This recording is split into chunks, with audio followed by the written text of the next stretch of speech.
Hello everybody, this is Monty with Flowers by the Bunch. Today we need to make an arrangement to go out for a birthday. So it's going to be a bright, bold colored arrangement that we're going to add some pretty ribbon to from our website. So watch as we put this together. I'm using a glass vase filled with fresh water. It has a little bit of fresh flower food added to the water just to increase the life of the flowers. We're going to start out with my handy dandy floral knife, which is my favorite. If you would like a link to these folding knives, let me know. I'll be happy to send you a link. But they are wonderful. We found them on Amazon and they are fantastic. You can fold it, put it in your pocket. It makes it really nice. I'm going to start out with some leather leaf. So I'm just taking my leather leaf foliage and I am cutting that stem at an angle and just tucking that right into my vase. And just be sure when you're using any type of foliage to try to keep it from hitting that water line. You want it to stay out of the water if at all possible. And the reason is because it helps to promote the foliage. If it's underneath the water, helps to promote the bacteria growth. So if you can keep that that greenery out of the water, that would be fantastic. All right, so there's a little bit of leather leaf added to the vase, and I just go all the way around with leather leaf. Next, I'm going to come in with a little bit of spiral eucalyptus or baby blue euc. It's going to be the same. You're going to want to strip that foliage off the bottom. Grab my trash can. Just try to strip all that foliage off. Now let me say one thing about spiral or baby bloom. It does get your hands sappy. So they get sticky with that sap. And some people are a bit allergic to it. So always be careful. Like my sister Robbie, her hands break out with eucalyptus. So if she uses it, she'll bring it to me and say, here, I want you to put this in this arrangement. So always kind of be careful. You can wear gloves if you need to with eucalyptus, and some people do need to. This is called silver dollar eucalyptus, and you can see it has sweet little round leaves. And I'm just taking it and cutting it up into small pieces and tucking that right into this vase. And so I just added silver dollar all the way around. Next, we're going to come in with our flowers. So the flowers that we chose and the ones that they suggested for this arrangement include multicolored Spring Daisies, some white hydrangeas, pretty white blooms. I have some fuchsia colored stock. Stock has a beautiful fragrance.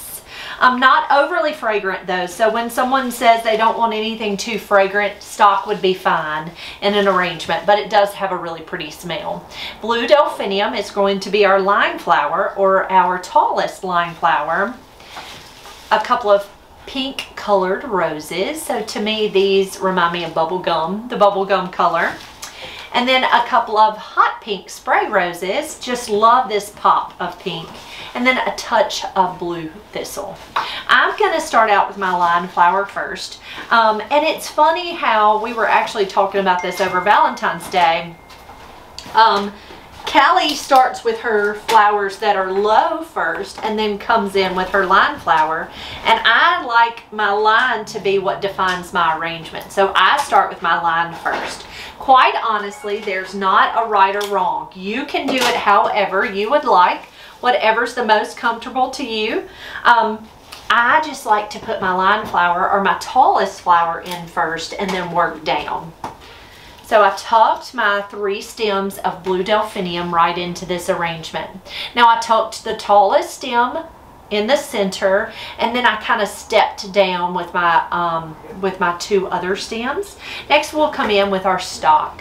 So stock is another flower that we would call a line flower. It's a linear flower, just meaning it's long and tall. So we're going to take our stock. I love this fuchsia color, but stock does come in other colors besides this pretty fuchsia. It comes in a lavender, a soft lavender. It comes in a peach. It comes in a royal purple that's beautiful. It comes in a butter yellow. So it even comes in a pretty mauve, which is a newer variety, but it's a really fun color to use in arrangements, especially when you're using pastels. I really like the mauve. So there is our stock. I added it all the way around in that arrangement. Next, I'm going to come in with my white hydrangeas, and so that's going to give us some weight down here. Now, our hydrangeas come in a sleeve, and so sometimes they look a little squished, and that's okay. You can fluff those up. I'm removing that foliage, and I'm going to cut that stem at an angle with my floral knife. And then I have a little vase that's filled with some Quick Dip, which is just a hydrating solution. Now, if you don't have Quick Dip, it's okay. You don't have to use it. I just like to use it because it just gives me that little added security that it will stay fresher for a bit longer. So I just tucked that right down into that vase. Now, when you use Quick Dip, you can also use pickling alum. Alum you can buy at the grocery store. And it's going to just help crisp that flower. It just helps it to hydrate quicker. I'm taking my knife, cutting that stem at an angle, and I'm dipping it right into that Quick Dip, and I count to about 7.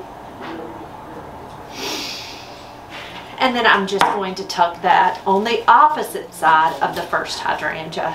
So I've got one tucked in the back and one tucked in the front. Now this will be what we will call an all the way around arrangement. Next, we will come in with our pretty hot pink roses, and these are spray roses. So if there are any petals that don't look pretty, go ahead and just pull those off. Sometimes they get bumped and bruised, and that's okay. Just remove those petals. I'm going to take my floral knife, cut that stem, and just tuck that pretty hot pink spray rose right back there. And sometimes your flowers are going to rock and roll, so you just kind of have to move them around, keep them moved around.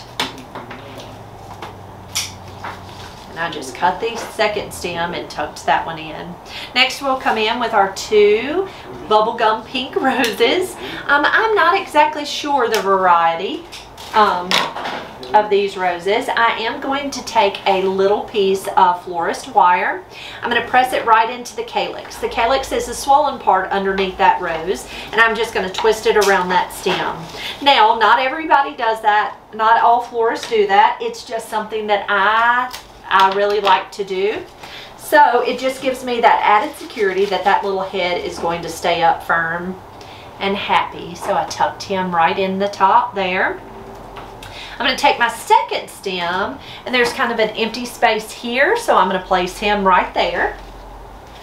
And I'm going to keep most of the foliage on this stem, but I'm removing any that might fall below that water line. I do, if the rose has pretty foliage, leave it on there, guys, because it didn't cost you any extra for some extra foliage, okay? I'm going to take this wire, and I wrapped it right around that stem. I pierced that little calyx and wrapped it right around that stem. Cut that stem at an angle, and I'm just going to nestle him just kind of a stair step below the matching rose. Next, we're going to come in with our Gerbera daisies. So when you look at these Gerbera daisies, you're going to look at color, okay? The orange is the darker color of the 3, and I'm going to say that the yellow is the lightest color, although that pale pink is pretty light. But so what I mean by that, when I look at those colors, to me the orange needs to go lower in the arrangement, and the yellow needs to be the tallest, the highest in the arrangement. I'm going to take my stem, and I am going to take a piece of florist wire, and I'm actually going to cut it in half because it doesn't need to be quite this long. And I need another piece. Let's dig in my little drawer.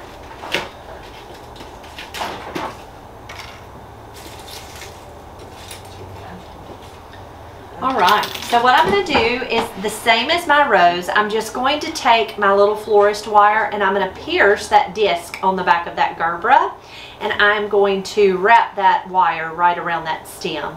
It's going to give me a little stability, but I can manipulate my flower just a little bit. Take my floral knife, cut that stem at an angle, and I'm going to nestle him pretty low down in this arrangement. Again, the reason I chose the orange for the bottom is because it's my deepest color. So color has weight. Another thing that you need to think about when you're placing the flowers is you can see that the yellow flower is a good bit smaller than my pink flower. So the smallest bloom would go at the top, and the larger blooms, they would graduate down to the bottom. Next, we're going to come in with our pink gerbera, and honestly I think I'm just going to tuck him really close to the orange one. There's an empty spot here, so I'm going to tuck my pink gerbera pretty close to the orange. Now the reason I am choosing not to use the straws that come on these flowers is they're extremely green, extremely chartreuse green. So that just means they're really going to show up really well in my vase. So I'm going to tuck this guy right here. So I like to remove those straws. Now if they were clear, I may leave them on and not worry about wiring my gerberas, but I don't love that green just screaming at you. So there's my pink. And then my yellow, I'm going to tuck a little higher in the arrangement. Again, I wired each of those blooms. So I'm going to tuck my yellow right up here above the pink. Now when you're cutting your stem, be very careful not to cut too much off that stem, okay? Because you can't add stem back to it, okay? You can always take more off, but you can't add more stem to it. So always be careful when cutting your stems.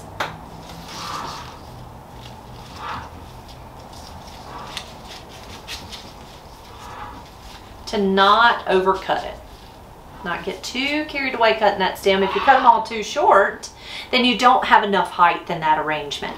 Okay, so all of our flowers are in place. The last thing we're going to do is add a little bit of thistle.